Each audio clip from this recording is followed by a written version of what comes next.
Hola de nuevo, bienvenidos y bienvenidas a Cines de Arte y Autores, y hoy nos vemos nuevamente para continuar con ¿Qué es el cine?, de André Bazin, y hoy nos dedicamos a una gran obra, Umberto D. En este texto, André Bazin se acerca a Umberto D., película de Vittorio De Sica de 1952.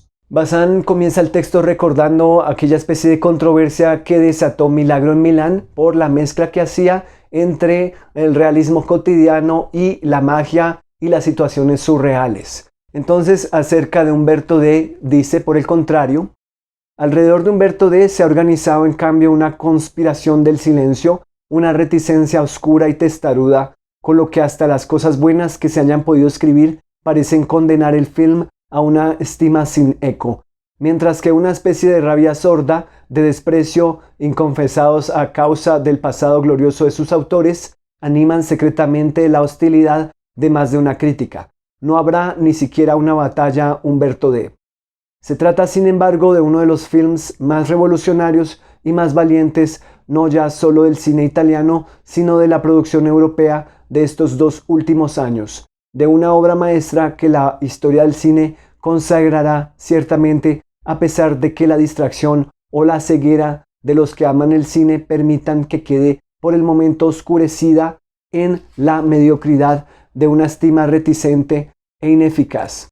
Recordemos que en el texto anterior, De Sica, director, André Bazin comparaba Ladrón de bicicletas con Milagro en Milán y trataba de encontrar a través de los puntos de diferencia o de los puntos en común algunos rasgos estilísticos del director Vittorio De Sica. Ahora Bazin va a tratar de encontrar en Umberto D., el film que vino inmediatamente después de Milagro en Milán, algunos de estos rasgos autorales que trató de detectar en el texto anterior. Continúa Bazin. La principal causa de los malentendidos a propósito de Umberto D. reside en la comparación con Ladrón de bicicletas. Se dirá con cierta apariencia de razón que después del paréntesis poético realista de Milagro en Milán, De Sica, entre comillas, vuelve al neorrealismo. Lo que es cierto a condición de añadir que la perfección de Ladrón de bicicletas era más un punto de partida que una culminación. Hacía falta a Umberto D. para comprender lo que en el realismo de Ladrón de bicicletas constituía todavía una concesión a la dramaturgia clásica. Resulta así que lo que desconcierta principalmente en Umberto D. es el abandono de todas las referencias al espectáculo cinematográfico tradicional. ¿A qué se refiere Bazin con ese abandono de todas las referencias al espectáculo cinematográfico tradicional? ¿Cuáles van a ser los posibles referentes con los que Bazin va a hacer una comparación en este texto? Continúa Bazin. Es cierto que si se retiene solo el tema del film, se le puede reducir a las apariencias de un melodrama populista con pretensiones sociales, a una requisitoria sobre la condición de las clases medias. Un jubilado reducido a la miseria renuncia al suicidio porque no encuentra nadie que recoja a su perro y no tiene valor para matarlo antes. Pero este episodio final no es más que la conclusión patética de una dramática cadena de sucesos. Aunque la idea clásica de, entre comillas, construcción tenga todavía aquí un sentido, la sucesión de hechos registrada por De Sica responde, sin embargo, a una necesidad que nada tiene de dramática. ¿Qué relación causal puede establecerse entre la enfermedad benigna que Umberto D. se hace cuidar en el hospital, el hecho de que su patrona le ponga en la calle y su idea del suicidio? Muy interesante la pregunta que establece Bazin en torno a estas situaciones dramáticas en la película. ¿En verdad podemos establecer una relación de causa y efecto entre estas tres situaciones? Leámoslas de nuevo. ¿Qué relación causal puede establecerse entre la enfermedad benigna que Umberto D. se hace cuidar en el hospital, el hecho de que su patrona le ponga en la calle y su idea del suicidio? ¿Cómo pueden relacionarse estas tres situaciones? ¿Podrían decir ustedes que cada una de ellas es una consecuencia de las otras dos? Continúa Bazin. Con o sin enfermedad, el despido estaba garantizado. Un autor dramático habría creado una enfermedad grave con el fin de establecer una relación lógica y patética entre los dos hechos. Aquí, por el contrario, la estancia en el hospital no está objetivamente justificada por la salud de Humberto D. y lejos de contribuir a apiadarnos sobre su muerte, constituye más bien un episodio alegre. Y además la cuestión no está ahí. No es la pobreza material lo que desespera a Humberto D. Contribuye, es cierto, y de manera decisiva, pero solamente en la medida que pone de manifiesto su soledad. Las pocas necesidades de Humberto D. bastan para separarle de sus raras amistades. Al hablar de la clase media, el film testimonia no solo sobre su miseria secreta, lo hace también sobre su egoísmo y su falta de solidaridad. El héroe avanza paso a paso dentro de su soledad. La única persona que tiene una mayor afinidad, la única que le proporciona una cierta ternura real, es la criadita de su patrona. Pero incluso su simpatía y su buena voluntad no son capaces de prevalecer ante sus propias preocupaciones de madre soltera. También del lado de esta única amistad no hay tampoco más que motivos de desesperanza.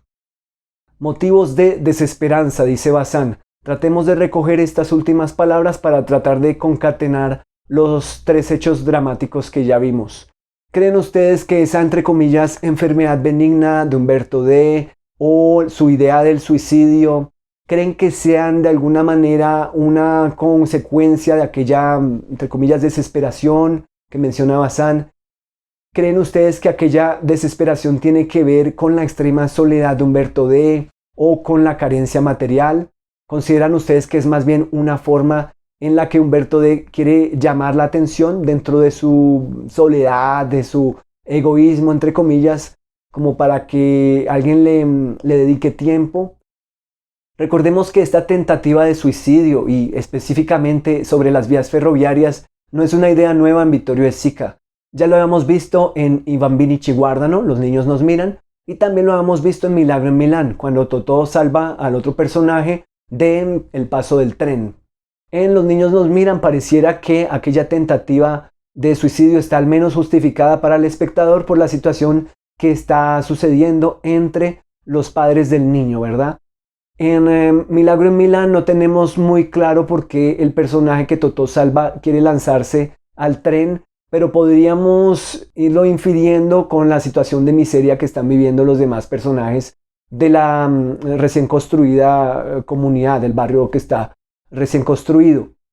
Aquí en Humberto D., dado que esta tentativa de suicidio ocurre hacia el final de la película, podríamos entonces inferir o interpretar que se debe claramente a todas las situaciones de humillación que ha tenido con la patrona, y además obviamente la condición material tiene algo que ver ahí, pues el dinero no está alcanzando, ha considerado incluso mendigar, las relaciones con las personas no marchan del todo bien. Humberto D. es una persona, si no podemos usar la palabra desesperada, podríamos usar también la palabra insatisfecha. Él está insatisfecho con la forma en que las cosas se dan en esta sociedad y la forma en la que está viviendo. Sin embargo, la película nos da esa especie de responsabilidad de tratar de concatenar las posibles causas para esta tentativa de suicidio.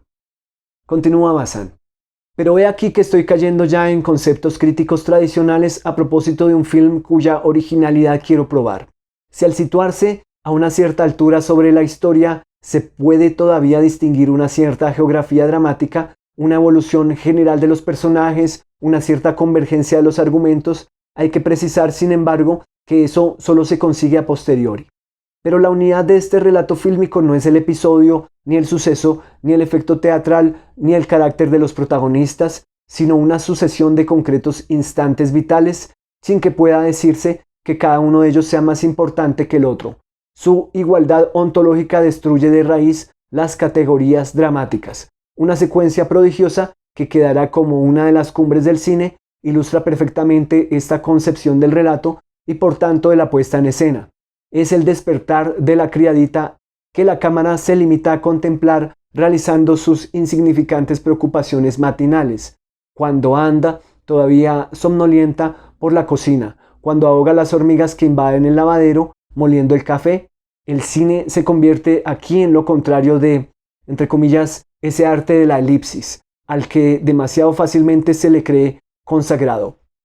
Recordemos que hacia el final del texto anterior de Sica director, André Bazin introduce una nota sobre Humberto D. Asumimos que en ese momento acababa de ver la película.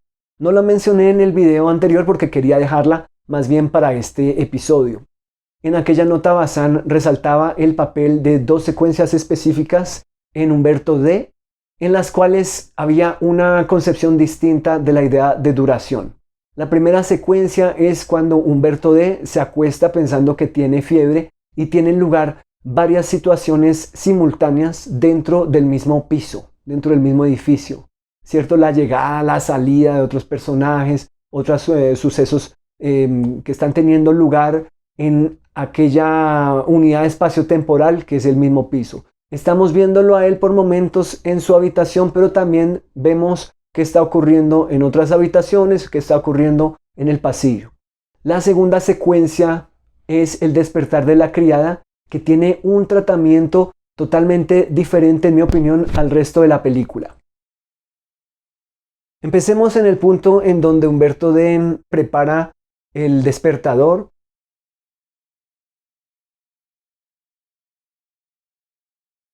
Y el plano siguiente es la ventana, vista desde el interior, y luego tenemos un traveling sobre el cual vamos a ver a Flyke, y luego tenemos un plano de Humberto D hablando por teléfono, dando su dirección de domicilio. Presumimos que es para que vengan a recogerlo. En el fondo vemos a la criada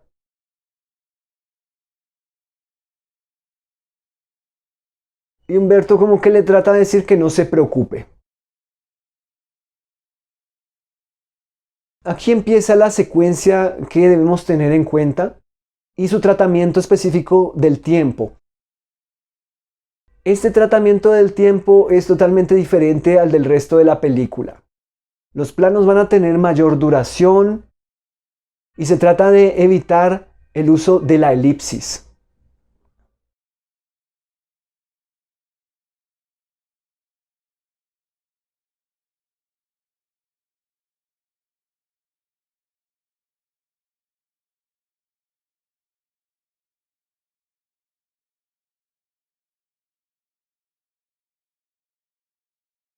Vamos a enfocarnos totalmente en el personaje de la criada, sus gestos, sus acciones,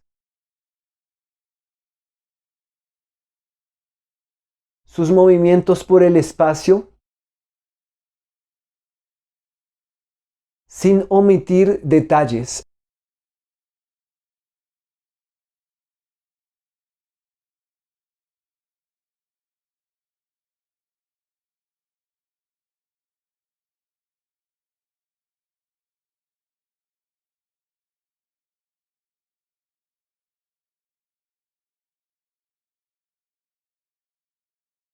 Vamos a ver acciones que muchas personas considerarían como acciones sin importancia, tiempos muertos, acciones anodinas, que quizás en otras cinematografías serían irremediablemente dejadas por fuera de la película. Esta secuencia en manos de un David Selznick estaría cortada, mutilada, porque no aporta nueva información acerca de la trama en torno a Humberto D, en torno al afán por el dinero, en torno al afán por sacar ese inquilino que no está pagando. Y por ende, si no hay información acerca del conflicto central de la película, entonces se diría que habría que cortar estas imágenes porque no nos están dando nueva información.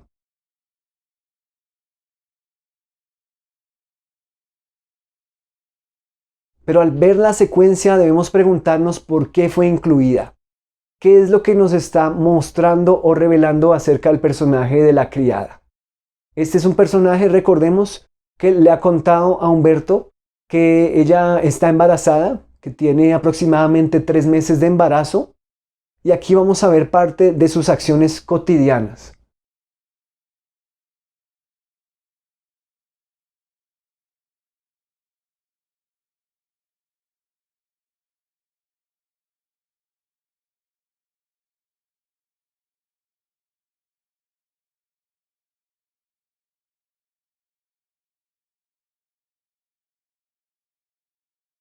Hay una especie de interacción con su propio cuerpo y podemos asumir que es relacionado totalmente con su embarazo.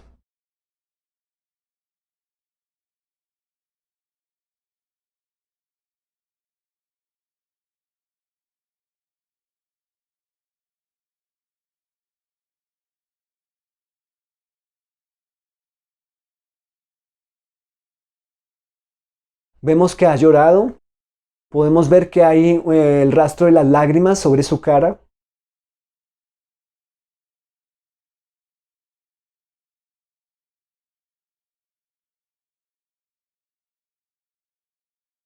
Y hay una especie de mezcla entre postura de trabajo y postura de descanso. ¿Podría esto sugerir el trabajo de gestación y el eventual trabajo de parto?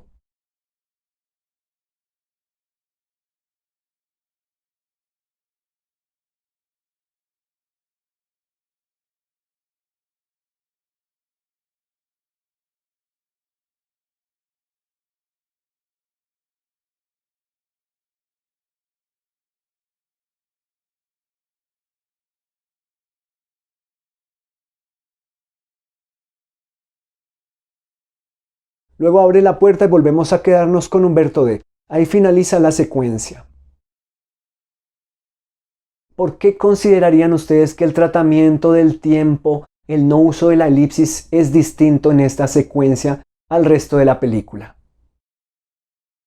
¿Considerarían ustedes que esta estrategia de montaje y de manejo del tiempo y de la duración de las acciones debería también haberse usado en otras secuencias de la película? Continúa Bazán. La elipsis es un proceso lógico de narración y por tanto abstracto. Supone análisis y elección, y organiza los hechos de acuerdo con el sentido dramático al que deben someterse. De Sica y Sabatini quieren, por el contrario, dividir cada suceso en sucesos más pequeños y estos a su vez en otros más pequeños hasta el límite de nuestra sensibilidad temporal. Así, la unidad suceso en un film clásico sería el, entre comillas, despertar de la criada. 2 o 3 breves planos bastarían para significarlo. Esta unidad del relato la sustituye De Sica por una serie de sucesos más pequeños: el despertar, el atravesar el pasillo, la invasión de las hormigas, etc. Pero si observamos todavía uno de ellos, el hecho de moler el café, por ejemplo, lo veremos dividirse a su vez en una serie de momentos autónomos, como por ejemplo el cerrar la puerta con la pierna extendida. La cámara que sigue, al aproximarse, el movimiento de la pierna termina por convertir en objeto de la imagen el tantear de los dedos del pie contra la madera. Bazán resalta esta sucesión de eventos aparentemente autónomos, pero sin fragmentación. Todos tienen lugar dentro de un mismo plano de larga duración sobre el cual no hay corte. Entonces estamos hablando aquí de un respeto por la duración de las acciones o de un respeto por la duración de las series y series de acciones autónomas que corresponden a un mismo plano. Continúa Bazán. He dicho ya que el sueño de Sabatini es hacer un film con 90 minutos de la vida de un hombre al que no le pase nada. Incluso eso es para él, entre comillas, neorrealismo. 2 o 3 secuencias de Humberto D. hacen más que dejar entrever lo que podría ser un film semejante. Son ya fragmentos realizados. Pero no sigamos equivocándonos sobre el sentido y la importancia que tiene aquí la noción de realismo. Para De Sica y Sabatini se trata sin duda de trazar con el cine la asíntota de la realidad, pero para que en su límite sea la vida misma la que se mude en espectáculo, para que al fin en ese puro espejo podamos verla como poesía. Tal como en sí misma, al fin el cine la transforma. ¿Cómo es esa transformación de la vida en poesía? Ya Bazán nos había mencionado lo que para él era una secuencia de poesía en Milagro en Milán. ¿Cuál creen ustedes que puede ser aquí una secuencia que haga esa transformación de vida en, entre comillas, poesía, aquí en Humberto D? Es cierto, vemos unas sucesiones de eventos aparentemente autónomos, cortando o sin cortar, según el caso, pero ¿cómo creen ustedes que contribuyan esas representaciones a transformar la vida en poesía? ¿De qué manera? ¿Consideran ustedes que hay otras diferentes ideas alrededor del tiempo y la duración en la película Humberto D? Recordemos que hay acciones marcadas por los plazos. El plazo que tiene mientras pasa el tren, que es el mismo tiempo que aprovecha Flyke para, entre comillas, salvarlo. La duración que va a tener el paso del tren. El plazo que tiene para pagarle a la patrona, que es un plazo en sí más grande, que es el gran plazo de la película, pero que al final de nada servirá porque igual ella lo quiere sacar así pague o no pague. O por ejemplo el plazo que tiene Humberto D para encontrar a su mascota Flyke antes que lo sacrifiquen en las instalaciones de la perrera municipal. ¿Consideran ustedes que hay organicidad y que hay consistencia en el tratamiento de las duraciones y los tiempos dentro de este film? ¿Consideran ustedes que los tratamientos de estos tiempos y duraciones son consistentes con el drama y los conflictos que hay en este relato? ¿Habrían ustedes montado de manera distinta algunas de las secuencias en esta película para resaltar o reforzar alguna de las situaciones dramáticas? Gracias de nuevo por llegar hasta el final de este video. Continuaremos nuevamente la siguiente semana con otro capítulo dedicado a ¿Qué es el cine? De André Bazin. Por favor, suscríbanse a este canal Cines de Arte de Autores y que tengan una feliz semana.